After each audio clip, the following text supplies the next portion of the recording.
উপজেলা সদরে যে স্ক্রিনিং এর সুবিধাটা পাওয়া যায় এখনো কিন্তু ঠিক সেভাবে পাওয়া যায় না।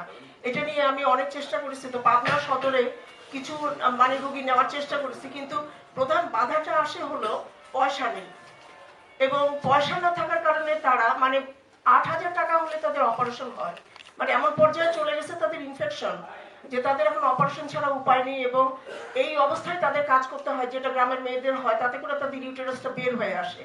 তো সেখানে তাদের ৭ থেকে ৮,০০০ টাকায় হলে পাওয়া যায়, কিন্তু আমরা ব্যক্তিগতভাবে কয়জনকে করতে পারি। তবে আমি চেষ্টা করছি, পাবনায় এক সিভিল সার্জন মহিলা আছেন, তার সঙ্গে করে এগুলো করতে। তো আমাদের দরকারটা যদি একটু মানে আসলে যদি আরো, আজকে শুনলাম যে উপজেলার সদরে পাওয়া যায়, আমি কালকেই আমার গ্রামের বাড়িতে যাব, আমি সেখানে যাব পার্টিকুলারলি, এবং আমার হাতে ৩টা রোগী আছে খুবই সিরিয়াস, তাদের যে ইমিডিয়েটলি তাদের অপারেশন করানো দরকার। তো সেখানে যে শুনে ভালো লাগলো যে এটা পাওয়া যাবে, তবে আমি কালকে গিয়ে খোঁজ নেব, যদি পাওয়া যায় ভালো। তো আর একটা কথা যে আমাদের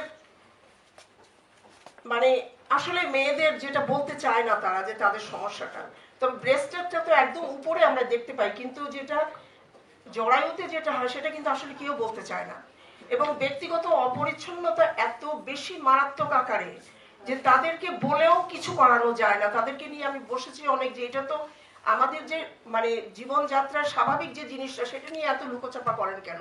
আপনাদের বাড়িতে তো অন্তত ১০ জন মেয়ে আছে, তাদের জন্য একটা আলাদা জায়গা করে দেন, যেখানে তারা তাদের কাজগুলো তারা মানে ভালো করে করতে পারবে, এবং পরিচ্ছন্নতার সাথে, এবং মানে ভালোভাবে, যাতে কোনো রকম ইনফেকশন না হয়। কিন্তু খুবই দুর্ভাগ্যের কারণে আরেকটা যেটা মারাত্মক আকারে বললেন যে বহুগামিতা, এই বহুগামিতা, অনেক মহিলা বাচ্চার মেয়েরা, তো গ্রামে তো স্বাভাবিক বাল্য বিবাহ হয়, তারপরেও যাদের ইনফেকশন হয় তাদের খুব দুঃখজনক, তাদের স্বামীরা চলে যায় বাইরে, এবং সেখান থেকে এসে যখন আবার সেই স্ত্রীর কাছে আসে, স্ত্রীর ডাবল ইনফেকশনটা হয়ে যায়, এবং এটা খুবই মারাত্মক ব্যাপার হয়ে গেছে। তো আসলে আমরা সবাই মিলে কাজ করি এগুলো, যে আমাদের খুব বেশি ভাবে এগোতে হবে। শহরে সুবিধা আছে, মানুষও সচেতন, মানুষ তো সুবিধাটা নিতে পারে, কিন্তু গ্রামের মহিলাদের খুবই খারাপ অবস্থা।